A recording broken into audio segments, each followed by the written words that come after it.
Hello everyone and welcome back to another GT Online guide where today we're going to be taking a quick overview of the Comet SR.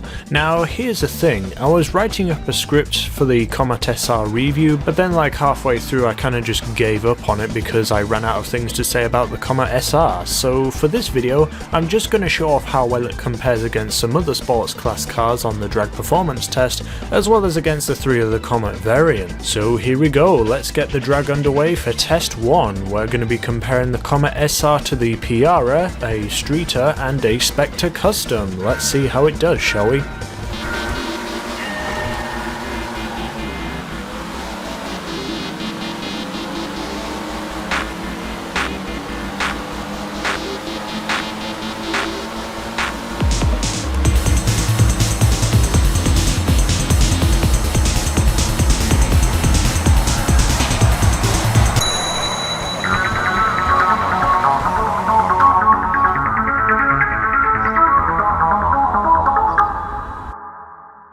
So as expected, the overpowered Piara absolutely devastated all the other sports cars including the Comet SR. So as of now, the Comet SR is not the best sports class racing car. So let's say you just wanted a Comet of some sort because you like the look of the general body shape, which personally I do as well.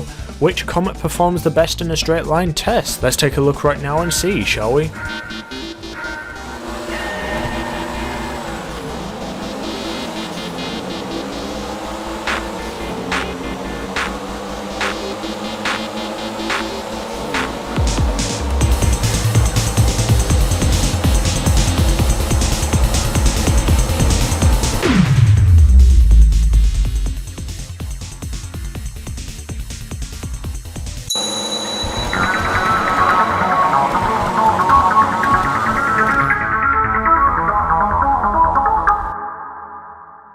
So as you can see, there's not really any difference in performance between all the variations of the Comet besides the standard version, which is to be expected since it's the base model. So what do we do here with this information? Well, before I get into that, I'll report that the handling of the car is about average for a sports car. There's not really anything that I like about the SR, only the fact that pulling off 90-degree drift turns is pretty satisfying to do.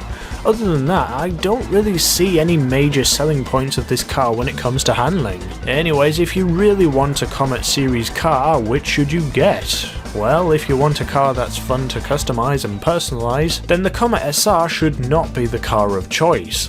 The customizability of the Comet SR is rather limited to the point where it's basically the same as most other cars in terms of replacing body parts. There are no livery choices for the car and the amount of replaceable body parts is limited as well. If you want a Comet that's very nice looking and customizable, then go for the Comet Retro. It performed pretty much frame perfect with the SR on the drag performance test and the customizability is leaps and bounds more than the Comet SR. Its handling model is also much more fun to drive than the SR, being much more snappy to the steering controls, making it much more engaging to drive. The Comet Safari 2 I'd say is a much better choice than the SR, both in terms of customizability and its handling model. The Safari doesn't offer as much customizability as the Retro, and also the design is a little less desirable, at least in my opinion, but the handling model of the Safari is even more tight on the controls, making it much easier to oversteer and do what you want the car to do in a race, if you ever did use it in a race.